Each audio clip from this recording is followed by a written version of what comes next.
du grand format de l'actualité sur la télé Pacifique. Madame, Monsieur, bienvenue. À 2 mois de l'expiration du délai accordé par le chef de l'État pour fournir l'énergie électrique 24 heures sur 24 sur tout le territoire national, les coupures se font de plus en plus drastiques dans la capitale. Les citoyens n'ont pas caché leur frustration. Avis partagé des résidents de la zone métropolitaine de Port-au-Prince sur l'annulation du carnaval national au Gonaïves. Certains saluent cette démarche tandis que d'autres se disent contrariés. L'économiste James, lui, juge insuffisantes les différentes mesures annoncées par l'administration Moïse Séan pour faire face à la crise économique en raison de son ampleur. À l'étranger, réélection de Macky Sall au premier tour de l'élection présidentielle au Sénégal avec 58,27% des voix selon la Commission nationale de recensement des votes. Restez branchés, les détails, c'est tout de suite.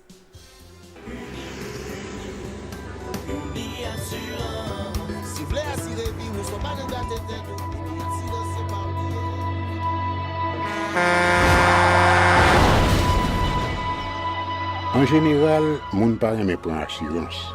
Yo considéré que son l'argent rejeté. Et pourtant, l'argent assurance te doué dans budget ou à côté l'argent kay ak l'argent mangé. Li la pour les deux ou traverser un mauvais pas. Gardez tout à côté ou. Ouais comment gros problème qu'on entre sur monde sans attendre. Mandez Dieu pardon, ça qu'arrive au tout. Une assurance dit ou précaution pas capon. Les mal arrivés, les faux amis flair saison a fait comme si on pas de jambe connaît ou. Une assurance après ta faire au pour dire continuer vivre la vie ou quitter ce course là nan men nous. Uni Assurance. Vivez en toute assurance. Si vous nous rejoignez maintenant, vous êtes sur la télé Pacifique, vous suivez Info Pacifique, le développement.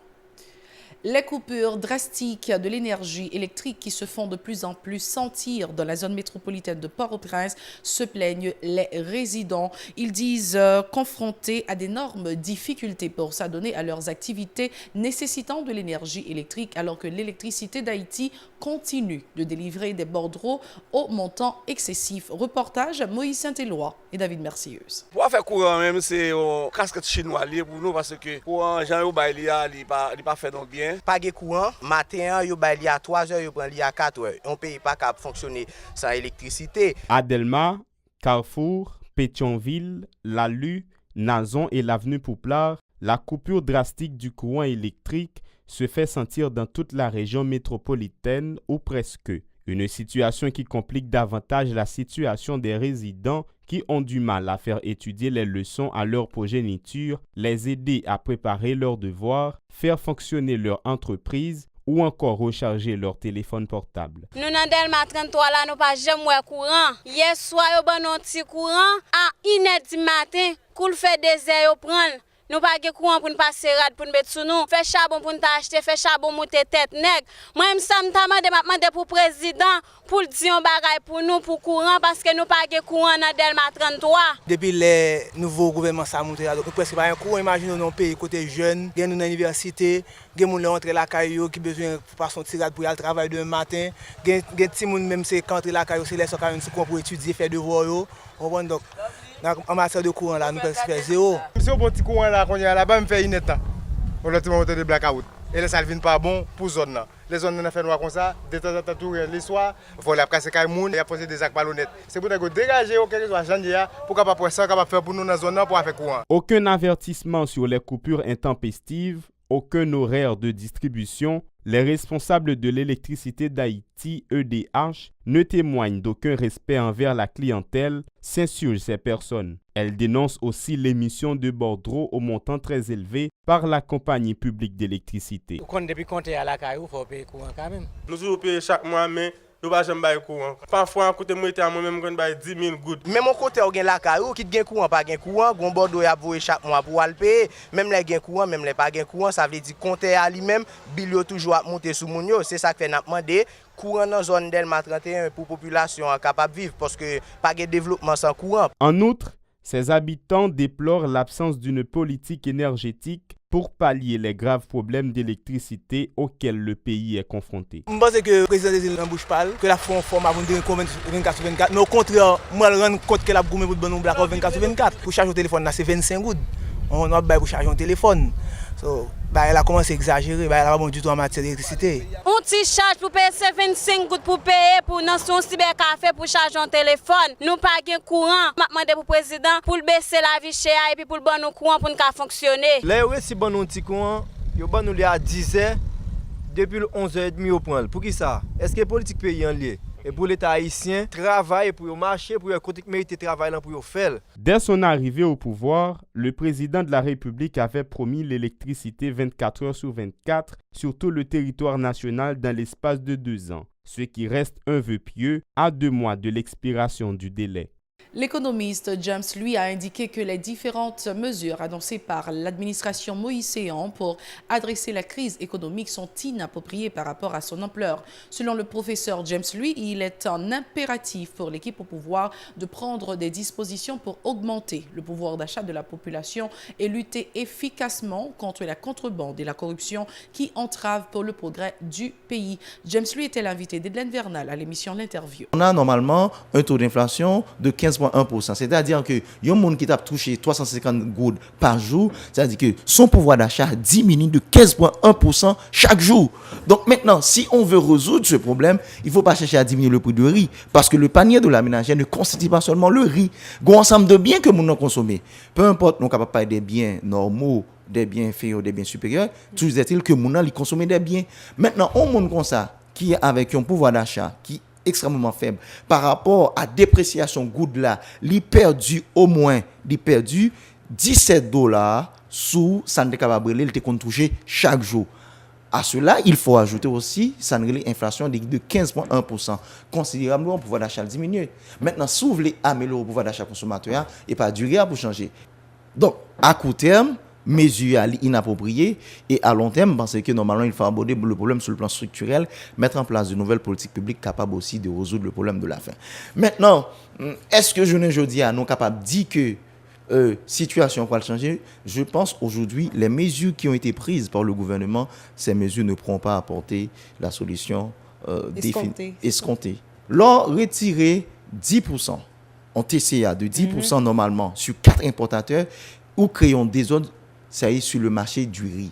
Parce qu'il n'existe pas 4 importateurs seulement sur le marché, il y en a d'autres importateurs. Et l'on favorise l'autre 10 pour l'autre. Au contraire, ça vient passer qu'on y a là, c'est-à-dire qu'il y a des zones sur le marché. Or, selon la théorie, la loi de l'offre et la demande, c'est le marché qui va déterminer le prix. Si c'est le marché qui détermine le prix, autrement dit, le gouvernement aurait pu permettre normalement à ce qu'il y ait plus offre. C'est plus offre pour favoriser. Ça, c'est le deuxième niveau d'analyse.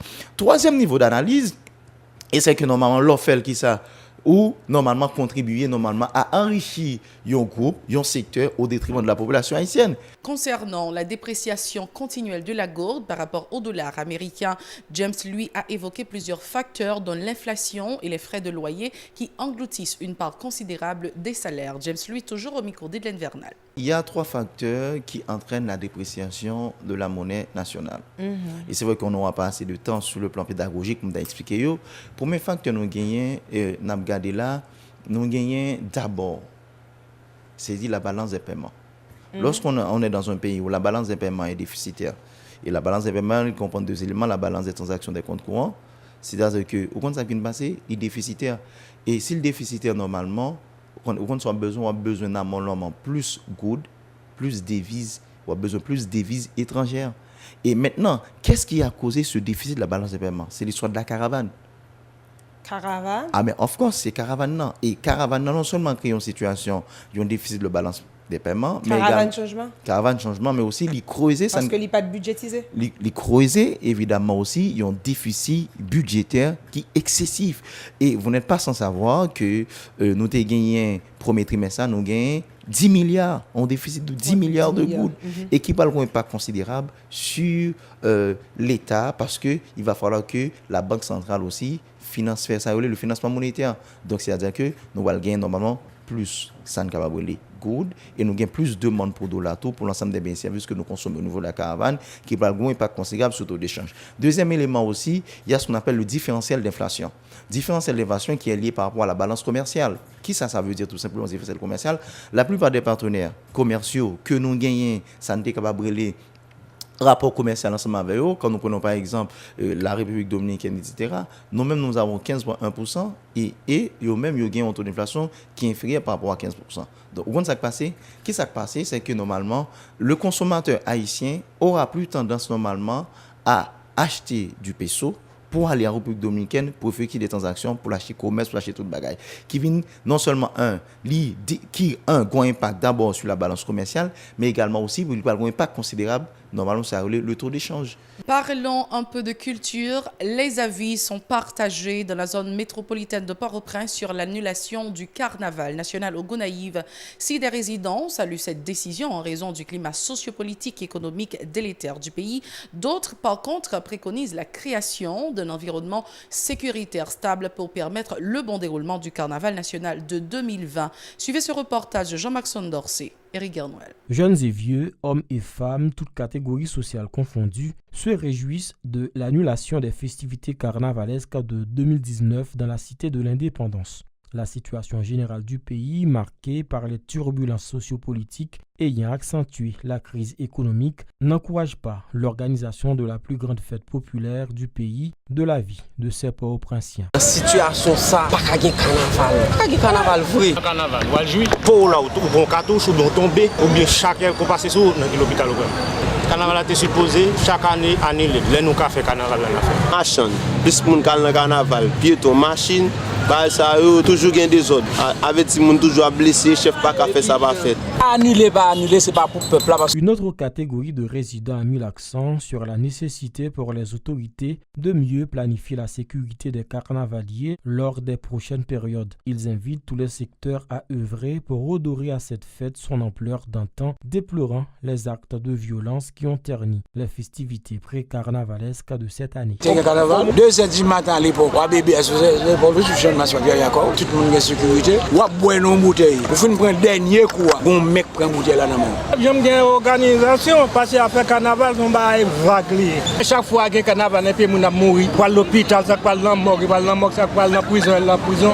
Et après carnaval, on a un paquet de jeunes qui tombent enceintes, 3 petits sans papa. Pour d'autres citoyens, il ne suffit pas de sursoir sur l'organisation officielle des 3 jours gras au Gonaïves. Il convient d'orienter les fonds réservés à ces festivités vers des activités susceptibles de soulager les démunis. Comme ça, on va le gaspiller, on va faire un bagage positif pour le peuple haïtien. Parce que nous avons besoin d'autres conditions de vie. 39 milliards de gouttes, ça, ils ont été préparés pour faire carnaval là. Mais espérer l'État, Jean l'annulé là, que lui prend 39 milliards de gouttes, ça, que lui font bagage avec. Nous avons l'hôpital général. L'argent, ça a été injecté dans l'hôpital général. L'argent, ça a été injecté dans l'autre système pour aider le peuple à aller mieux. Le ministre de la Culture et de la Communication annonce déjà que la ville du Cap accueillera le Carnaval national de 2020 à l'occasion de la commémoration de ses 350 ans de fondation. On va observer une deuxième pause avant de passer au journal international. Encore merci de votre fidélité à la Télé Pacifique. Parlons maintenant de ce qui se passe à l'étranger. Réélection de Macky Sall au premier tour de l'élection présidentielle au Sénégal avec 58,27% des voix selon la Commission nationale de recensement des votes. Le scrutin a eu lieu le 24 février. Si les candidats d'opposition rejettent fermement les résultats, ils n'introduiront pas de recours devant le Conseil constitutionnel. Au pouvoir depuis 2012, Macky Sall devance notamment l'ancien Premier ministre Idrissa Seck, 20,50%, et le député anti-système Ousmane Sonko, 15,67%, le président d'université privée Issa Sall, 4,07%, et l'ancien ministre Madi Kenyang, 1,48%, a déclaré le magistrat Demba Kandji, président de la commission électorale. C'est la toute fin de ce journal. Merci de l'avoir suivi. Au revoir. À la prochaine.